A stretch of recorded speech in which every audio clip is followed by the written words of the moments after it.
In this video, we will be discussing the second step in food processing, formulation. The formulation is the stage where an idea becomes a product. In this, the theoretical idea is converted into a product on a small laboratory scale. This produces a gold standard for the product. This may seem like a relatively easy process, but there are a lot of things to keep in mind while the formulation process. Initially, it was just an idea in our minds. Now, we are trying to make a real sample of it. This means that we face many new problems that we have not anticipated yet. Some other important factors of the product are also determined during the formulation process. Let us have a look at some of them. The first one is the collection of data. In this step, each compound's compound specifications and physicochemical properties with accurate data analytics are collected from accredited sources in respective countries. This has a huge impact on deciding the market, as well as the targeted customers of the product. As each specification changes, the target market may also change.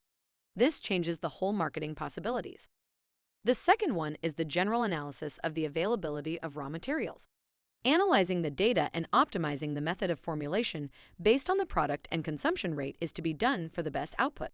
The feasibility and market validations are concluded based on this data. The raw material sourcing, availability, and analyzing of additional storage requirements are done before the product development. The third factor to be sorted during the formulation process is sample preparation and nutritional info. Optimizing the ingredients and setting the time plan for sample preparation are done before the real sample is produced. This is done based on various aspects, especially nutritional and economic parameters, which help to find out if the product is viable. Now let's look into some of the possible issues that may happen during this process. The first one is sourcing ingredients and ingredient costs. This is one of the most overlooked problems during product development. Finding the right place to source the ingredient may define the amount of revenue and profit generated. The quality of the source will also determine the quality of the product.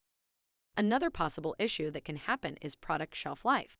Often, product shelf life is not tested during formulation. This will extend your product development timeline if not done early. It needs to be considered early in the process. The third possible issue is patent and copyright infringement. If the product you designed is already registered or patented by another company, it is better to know early than at the end. If not considered, it may lead to hefty fines. One last thing to check is whether the product is scalable or not. If the product cannot be produced on a large scale, that may affect the target market as well as the profitability.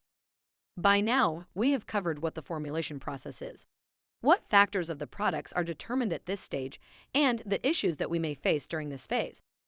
Congrats on finishing this video.